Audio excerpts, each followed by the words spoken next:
नवलगढ़ विधानसभा में एक बहुत बड़े इशू को लेकर आप लोगों से, समस्त जनता से रूबरू होने की कोशिश कर रहा हूं। मैं काफ़ी समय से क्षेत्र में गया, मैंने बहुत सारी रिसर्च की।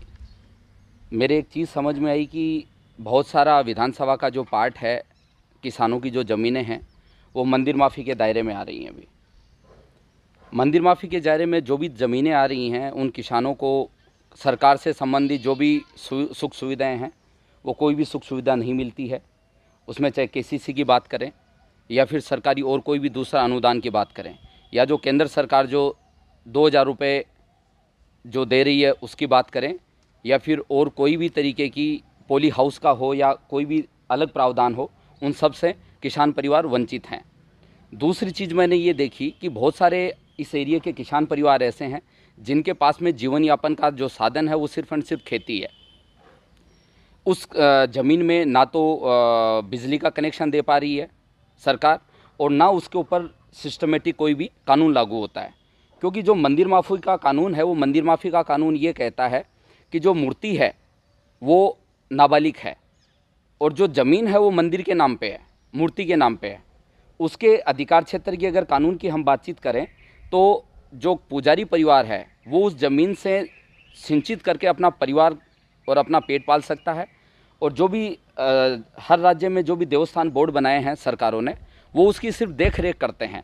जो भी चंदा आता है उस चंदे को ग्रहण करते हैं, और जो भी उस मंदिर के डेवलपमेंट में जो खर्चा होता है उस खर्चे को वो सारे के सारे लोग उसमें पैसा लगाते हैं। ये एक व्यवस्था बनी हुई, इस व्यवस्था के तहत सारी जगह कार्रवाई हो रही है।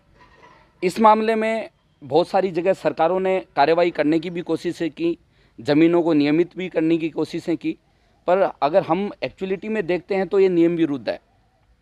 इस मामले में राजस्थान सरकार की बात करता हूँ, केंद्र सरकार की बात करता हूँ, तो कई जगह पे नियमित करने की कोशिश की गई है, जिसमें हाई कोर्ट और सुप्रीम कोर्ट ने उन निर्णयों को पलट दिया जो सरकारों ने निर्णय किए। इसके मामले में मैं आगे अगर वार्तालाप करूं तो ये मेरे पास में एक डेटा है जो लेटेस्ट में पिछले 1 महीने पहले मैंने नवलगढ़ विधानसभा क्षेत्र से मंदिर माफ़ी का डेटा निकलवाया है तहसील कार्यालय से, जिसमें मेरे हिसाब से लगभग, अगर प्रैक्टिकलिटी में बात करूं तो 15 से 20 हज़ार परिवार ऐसे हैं जो लगभग मंदिर माफ़ी के दायरे में आ रहे हैं। उनके जीवन यापन का जो भी साधन है वो सारा का सारा खेती है। कल को अगर किसी भी परिस्थिति में सरकार या मंदिर उस ज़मीन को वापस ले लेते हैं तो किसी भी किसान के पास में जीवन यापन का कोई साधन नहीं है। जबकि अगर हम भारतीय संविधान के अनुसार देखें, शिक्षा मूलभूत आवश्यकता में है। बहुत सारे परिवार ऐसे हैं जिनमें बच्चे 18 साल से नीचे के हैं। अगर वो ज़मीनें सरकार ले लेती है तो उनकी शिक्षा की क्या व्यवस्था होगी। हर परिवार में महिलाएं हैं, अगर ज़मीन ली जाती तो उनके अधिकारों की रक्षा कैसे होगी। ये बहुत सारे तमाम प्रश्न हैं जो इस सिस्टम के ऊपर एक बहुत बड़ा क्वेश्चन मार्क खड़ा कर रहे हैं। इसी दृष्टि में हम आगे बढ़ते हैं तो मैंने रिसर्च की तो मैंने एक चीज़ पाई है अभी कि अभी नवलगढ़ विधानसभा में 4 सीमेंट फैक्ट्रियाँ आ रही हैं। इन सीमेंट फैक्ट्रियों में सबसे पहले श्री सीमेंट की बात करें, श्री सीमेंट ने अपना प्लांट लगाया है। इसके बाद में अल्ट्राटेक है, अल्ट्राटेक भी ज़मीन अधिग्रहण का काम शुरू कर रखा है। हम अगर सुप्रीम कोर्ट की गाइडलाइन देखते हैं तो इसी तरीके के एक मामले में, ये मेरे पास में एक सुप्रीम कोर्ट का डबल बेंच का निर्णय है।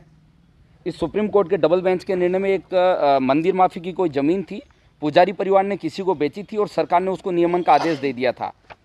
पर सुप्रीम कोर्ट ने उन सारे आदेशों को खारिज करके और मूर्ति को उसका उत्तराधिकारी बताया है, और उन स्टेट और केंद्र सरकार के सारे निर्णय खारिज कर दिए।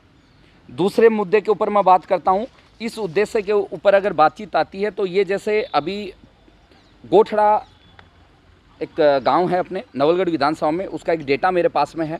यहाँ पर बहुत सारी मंदिर माफ़ी की ज़मीनें हैं। जैसे मैंने इसमें कुछ जगह पे मार्किंग भी की है, जैसे ये ज़मीन है, ये मार्किंग कर रखी है आप देखिए यहाँ पर, जिसमें पीला येलो मार्क है। ये मंदिर माफ़ी की ज़मीन थी। इस मंदिर माफ़ी की ज़मीन को और सरकार ने अपने क्षेत्राधिकार में लेके और इसको कर दिया रिको के अधीन। ये लिखा हुआ रिको लिमिटेड झुंझुनू हिस्सापूर्ण खातेदार। नियम के अनुसार ये ज़मीन और नहीं जा सकती, सरकार के पास नहीं जा सकती। अब हम इसी चीज़ के मामले में दूसरे मुद्दे के ऊपर बात करते हैं। अगर सरकार कोई भी ऐसा निर्णय लेके आई है या कोई भी ऐसा कानून बनाया है जिसमें जो ज़मीनें हैं, मंदिर माफ़ी की ज़मीनें हैं, उनको रेगुलराइज करके किसी के भी अगर नाम कर दी जा सकती है, तो नवलगढ़ विधानसभा के जितने भी परिवार मंदिर माफ़ी में दायरे में आ रहे हैं उनको भी मैं ये प्रशासन से मांग करता हूँ, उन सभी के भी हक में उस ज़मीन का नामांतरण खोलें, उन सभी किसान परिवारों के उस ज़मीन को नाम करें। अब इस चीज़ से रिलेटेड अभी मेरा जनसंपर्क अभियान चालू होगा, गांव-गांव ढाणियों में मैं जाऊंगा। कल सुबह तक मेरे जो भी विधानसभा के अलग अलग ग्राम पंचायतों के शेड्यूल्स रहेंगे वो मेरी फेसबुक पोस्ट से जारी कर दूंगा। सभी ग्राम पंचायतों में जाया जाएगा, सभी ग्राम पंचायतों में जनमानस से मिला जाएगा, उनकी इस चीज़ से रिलेटेड जो भी समस्याएं रही वो आएंगी। और 15 तारीख को मैं एक नवलगढ़ प्रशासन के सामने इस चीज़ से संबंधित एक ज्ञापन देंगे और सांकेतिक एक दिन का धरने का कार्यक्रम रहेगा। अगर इस चीज़ से रिलेटेड प्रदेश की सरकार और यहाँ का कानून अगर कोई भी मदद नहीं करता है तो इसके मामले में as per the supreme court और गवर्नमेंट ऑफ इंडिया या स्टेट गवर्नमेंट की जो भी गाइडलाइन है, जैसा इसमें पहले निर्णय आया है, हम इसके खिलाफ में हाई कोर्ट और सुप्रीम कोर्ट की भी शरण लेंगे और जो भी किसान भाई हैं उनको इस चीज़ से संबंधित न्याय दिलाने की कोशिश करेंगे। मैं सभी मेरे क्षेत्रवासियों से गुजारिश करूंगा कि सभी मेरा साथ दें। ये मेरा काम नहीं है, ये हम सब लोगों का काम है, ये किसान कौम का काम है, ये हर एक ढाणी हर एक किसान मजदूर की समस्या है। इस समस्या में अगर हम सभी भाई बंधु मिलकर लड़ेंगे तो हम निश्चित ही रूप इस अब जो कार्यक्रम है इसमें हम सफलता पाएंगे और हम जो भूमि है जिसके ऊपर खेती कर रहे हैं उसके ऊपर अपना अधिकार होगा और हम अपना परिवार और वंश पालने की तरफ अग्रसर होंगे, ताकि हमारी जो बहन बेटी है, हमारे जो बच्चे हैं, उनको प्रॉपर शिक्षा, उनको अधिकार मिल सके। इस चीज़ से संबंधित जो भी आंदोलन की रूपरेखा रहेगी, जो भी आगे की कार्रवाई रहेगी, उसके लिए मैं समस्त मीडिया बंधुओं, समस्त जो भी जनप्रतिनिधि हैं और जो भी संबंधित इस मंदिर माफ़ी के दायरे में आने के कारण जो भी किसान परिवार परेशान हैं, वो सभी लोग मेरा साथ दें। ये मेरा अपना काम नहीं है, ये कोई राजनीतिक स्टंट नहीं है, ये एक बहुत सीधा काम है, ये जनरल किसान से रिलेटेड है। और जहाँ भी मेरे को ज़रूरत महसूस होती है बिना राजनीति के मैं उस जगह पे किसानों से जुड़ने की कोशिश करता हूँ। इसलिए मैं सभी किसान भाइयों से निवेदन करता हूँ, कृपया सभी साथ आएँ और अपने आप को सशक्त करने में सहयोग करें। जय हिंद, जय भारत।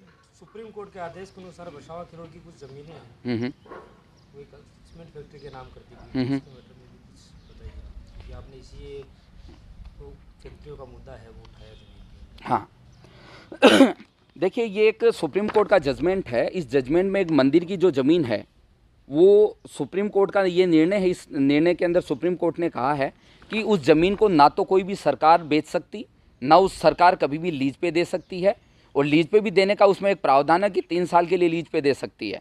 इससे बड़ा प्रावधान भी नहीं है। सीमेंट कंपनियों के लिए स्पेशली कोई 3 साल का प्रावधान नहीं रहेगा, वो एक इंडस्ट्री लग रही है। और अगर प्रावधान लीज का होता तो ये आप देखिए गोठड़ा गांव की ये सारी जगह की स्थिति है। गोठड़ा गांव पे जैसे हम बातचीत करते हैं, ये खसरा नंबर है 1065 1066, ये मंदिर माफ़ी की ज़मीन है। पर ये कल का मेरा सरकारी रिकॉर्ड निकाला हुआ है जमाबंदी का। इसमें ये देखिए रिको लिमिटेड झुंझुनू के नाम पे इस ज़मीन को दर्शाया गया है। सुप्रीम कोर्ट और हाई कोर्ट तथा जो भी सरकार के जो मंदिर माफ़ी से रिलेटेड जो भी नियम्स हैं उसके अनुसार आप ज़मीन का स्थानांतरण नहीं कर सकते, उसको किसी भी दूसरे को बेच नहीं सकते। तो ये निर्णय सरकार ने किस आधार पे किया है, ये एक बहुत ही गंभीर विषय है। इस मामले में मैंने नगर पालिका इसको तहसील को भी इस मामले में मैंने एक रिपोर्ट मांगी थी कि साहब मेरे को वो निर्णय दीजिए जिस निर्णय के तहत इन मंदिर माफ़ी की ज़मीनों को आपने बेचा है सीमेंट कंपनियों को। उनकी तरफ से इस मामले में कोई भी निर्णय नहीं आया है। और इसके साथ में एक बहुत बड़ी चीज़ और भी है, ये 5 दिन पहले की मेरी को रिपोर्ट दी गई है। 5-10 दिन पहले मैं मूलभूत मैंने लगभग 2-2.5 महीने पहले इसकी रिपोर्टिंग निकलवाई थी, RTI लगाई थी। RTI में मेरे पास में इसका एक आंसर आया था, ठीक है।